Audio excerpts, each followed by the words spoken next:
Grupo segundo a sociologia, conjunto de indivíduos não tão numeroso que impossibilite que a maioria deles se encontre, ainda que de vez em quando num espaço bastante limitado, de modo a permitir eventualmente que cada um conheça os demais e seja conhecido destes, entre os quais se estabeleceram pessoalmente ou à distância, espontaneamente ou por pressão externa, processos de interação social, necessariamente fundados em algumas formas de comunicação, relativamente intensos e duráveis à base de interesses instrumentais, afetivos ou morais, originários de uma ou várias qualidades comuns, como a profissão, o tipo de trabalho, o setor e o lugar de ocupação, a afiliação religiosa ou política, o status econômico ou jurídico, o apego a uma localidade ou a uma ideia, qualidades que, não raramente, são possuídas também por outros indivíduos da mesma sociedade, entre os quais, todavia, faltando certos fatores que determinam a formação dos grupos, não se estabeleceram ou não se consolidaram os citados processos interativos. Assim definido, o grupo se distingue de uma associação, de uma instituição, de uma organização, como também da massa, pelo fato de ter um ou mais objetivos, mas de não tê-los formalmente inserido em estatuto ou constituição, como fazem tipicamente as associações, ficando assim mais flexível do que elas, pelo fato de ser bastante solidário de modo a poder agir rumo a um objetivo ou nas relações externas como um sujeito unitário sem que a solidariedade dos membros seja sustentada, legitimada e em certa medida imposta por valores e normas difusas na sociedade, como ocorre com as instituições. De ser internamente diferenciado em termos de autoridade e funções, mas não tanto de ter necessidade de regras formalmente codificadas como uma organização, de ser enfim menos numeroso e muito mais integrado do que uma massa.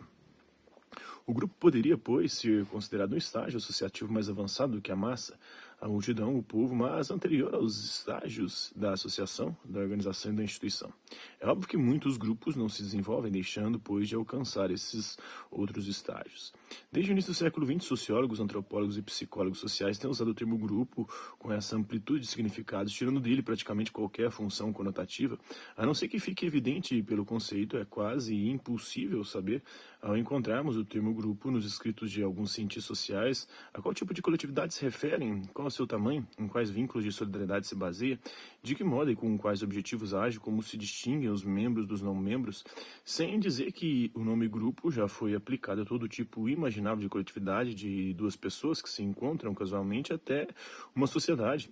e alguns chegaram a falar de grupo referindo-se à humanidade, passando por todas as outras que, de algum modo, se inserem entre esses extremos em termos de dimensão e de complexidade. Para restituir uma função ao termo grupo, é preciso estabelecer ex novo, exemplo, a novo a qual o objeto ele deveria ser especificamente aplicado. Essa tarefa torna-se mais difícil pelo fato de a maioria das coletividades humanas já ser eficazmente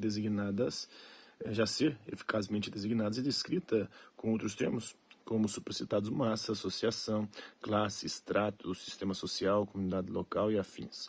O termo grupo deveria, pois, ser reservado para designar um tipo particular de coletividade, ou vários aspectos que todas as coletividades têm em comum e que são caracterizados só indiretamente, ou sequer são, pelo termo com que costumeiramente são chamados. Podemos proceder gradualmente, adicionando uma a uma as principais propriedades atribuídas aos grupos pelos sociólogos e observando como cada uma restringe ou faz variar o objeto designado. A propriedade mais geral que um conjunto de indivíduos deve possuir para ser chamado de grupo é uma qualidade comum, por exemplo, o sexo, a idade, a cor da pele, a religião, a língua, a renda, o setor de ocupação. Consequentemente, se a definição para nesse primeiro critério,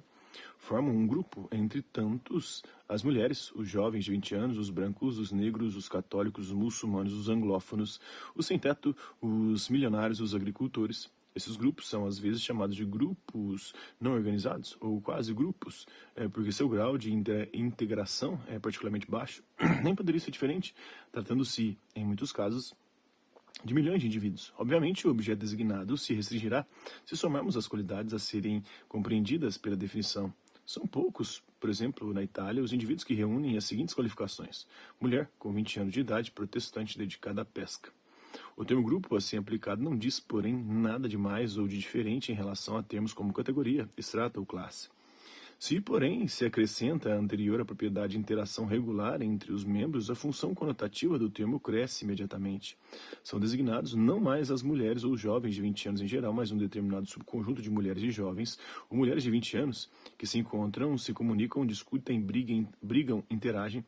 Mas se note que uma coisa é chamar de grupo um conjunto de indivíduos que tem, cada um deles, a possibilidade de interagir alternadamente com outros mediante encontros de que participam subsistemas diferentes, ou por escrito ou através da telecomunicação. Outra coisa é pretender aplicar o nome grupo somente a um conjunto de indivíduos que interagem pessoalmente. Assim, Romans,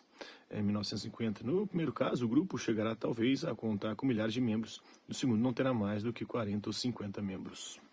Um pouquinho de grupo, segundo a sociologia.